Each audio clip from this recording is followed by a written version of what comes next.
Every legacy is different, but every legacy can be great.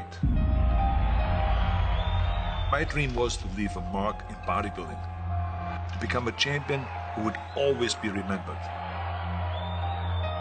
It took sweat, it took sacrifice and pain, but ultimately it led to triumph.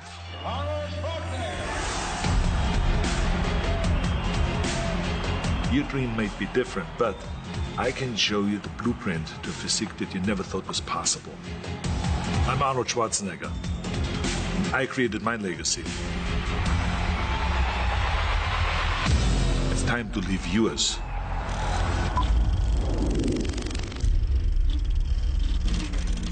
The biggest name in competitive bodybuilding is Arnold Schwarzenegger, the current and defending champion of Mr. Olympia.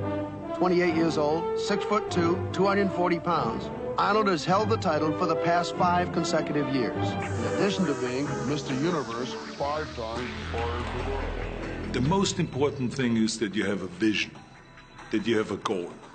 To have that vision that I want to be the greatest bodybuilder of all time, you have to have a goal. Now, it doesn't have to be that specific goal, but it has to have some goal. This is why I always recommend to people, sit down, take your time, and start thinking about why do you want to work out? And then it can be as crazy as it is. It could be, I want to impress girls. If that's your goal, so be it, but it motivates you. It could be that you're emulating a certain, bodybuilder. Have those pictures put all over the wall like I did when I was a kid. So that every day when I go to sleep, every day when I wake up, I look at those pictures and they motivate me. You need that motivation, and then therefore you have this kind of imprint in front of you all the time, and you know exactly what you're chasing.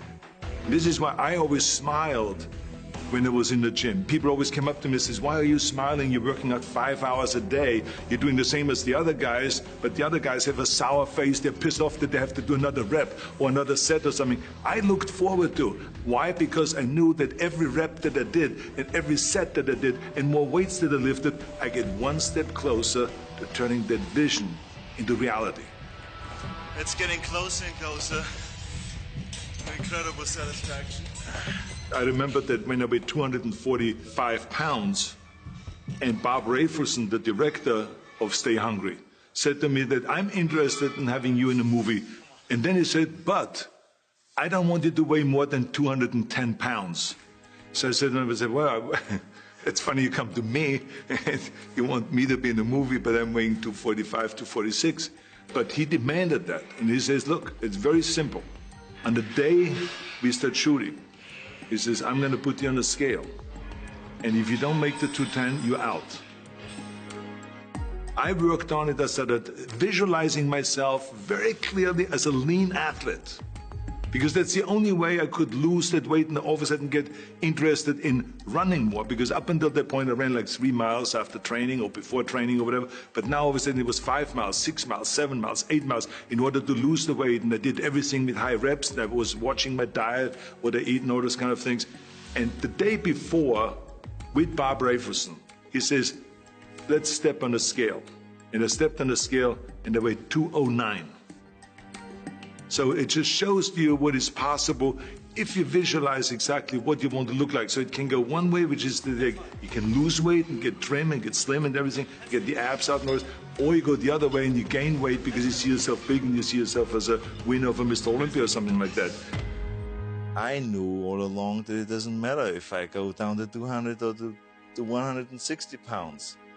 Because if I make my mind up, it doesn't matter how much weight it is. This is definitely the hardest part for people, is to stay on a diet. But do you believe it may be that the part of the reason why they can't stay on their diet is because their vision isn't in check or their why isn't right? I mean, because that all ties together. You said it didn't matter to you because you were eating what you needed to eat for your goal. But how do we tell them to kind of have that same mindset as it? So how can we help them be better when they're watching this and they're saying, as soon as I'm going to download the blueprint and I'm going to change and I'm going to transform myself? Well, to me, is what are you more hungry for? Am I more hungry to be Mr. Olympia? Or am I more hungry to eat like everyone else out there and therefore look like everyone else?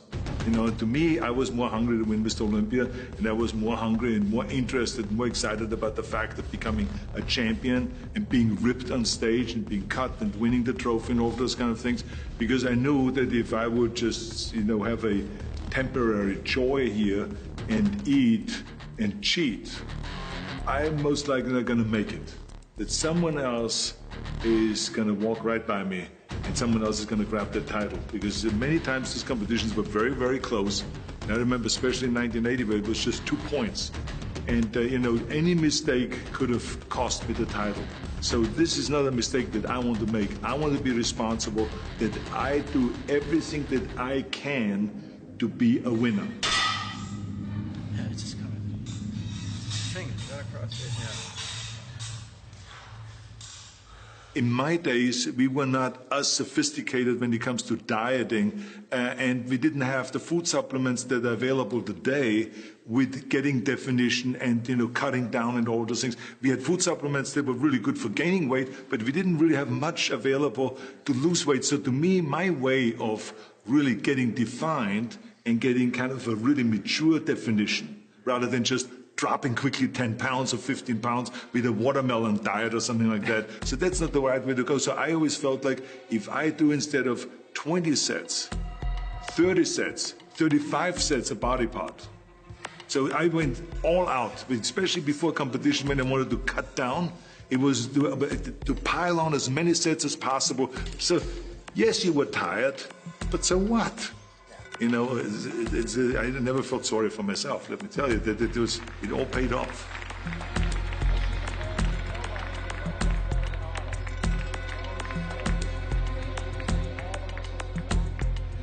Well, for me, the most important thing always is to have a deadline.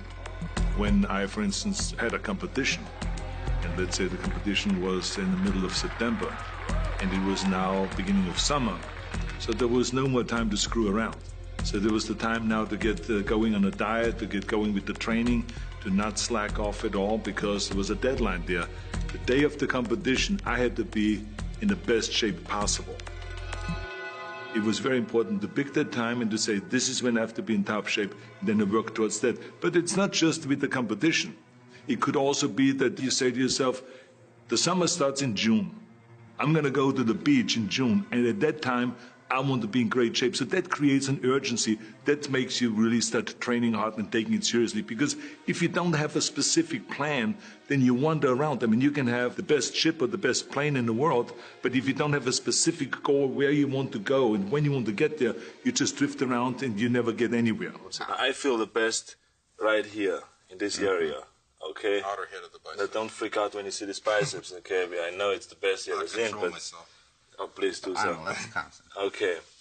Joe keeps saying we should concentrate, and I was concentrating to flex my biceps. I did concentrate.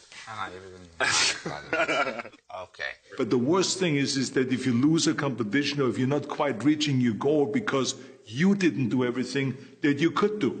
And this is why I say to people, I said,